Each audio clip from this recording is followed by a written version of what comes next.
കേരളത്തിലുള്ള മിക്ക ഷോപ്പുകളും display, merchandising ഇതിലൊന്നും തീരെ ശ്രദ്ധിക്കാറില്ല. അവിടെയാണ് പ്രശ്നം കിടക്കുന്നത്.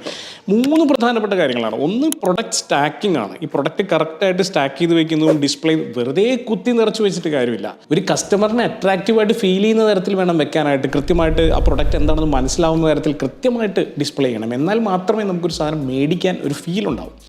അടുത്തത്, ഈ ഡിസ്പ്ലേയിൽ തന്നെ നമ്മൾ ഐ ലെവൽ ഡിസ്പ്ലേ എന്ന് പറയും. ഏറ്റവും പ്രധാനമായിട്ട് നമുക്ക് വിൽക്കേണ്ട, പുഷ് ചെയ്യേണ്ട ഐറ്റംസ് ഐ ലെവലിൽ തന്നെ വെക്കണം. കാരണം നമ്മൾ ഭയങ്കര കൺവീനിയൻസിൻ്റെ ആൾക്കാരാണ്. നമ്മൾ നടന്നു പോകുമ്പോൾ ഐ ലെവലിൽ കാണുന്ന സാധനങ്ങളാണ് ഏറ്റവും കൂടുതൽ പർച്ചേസ് ചെയ്യാൻ സാധ്യതയുള്ളത്. അതുകൊണ്ടാണ് ഈ ടോയ്സ് ഒക്കെ കുറച്ച് താഴെ വെക്കുന്നത്. കാരണം കുട്ടികളുടെ ഐ ലെവലിനനുസരിച്ച് വേണം ടോയ്സും മറ്റുള്ള കാര്യങ്ങളൊക്കെ വെക്കാനായിട്ട്. 3-ാമത്തെ കാര്യം കണക്റ്റഡ് ബൈയിങ് ആണ്. അതായത് നമ്മളൊരു സാധനം മേടിക്കുമ്പോഴായിരിക്കും മിക്കവാറും അതുമായി ബന്ധപ്പെട്ട മറ്റൊരു സാധനത്തിനെ നമുക്ക് ഓർമ്മ വരുന്നത്. ആ ഓർമ്മ വരുമ്പോൾ അവിടെ തന്നെ ആ സാധനം കാണുകയാണെങ്കിൽ ഉറപ്പായിട്ടും നമ്മൾ വാങ്ങാനുള്ള സാധ്യത കൂടും.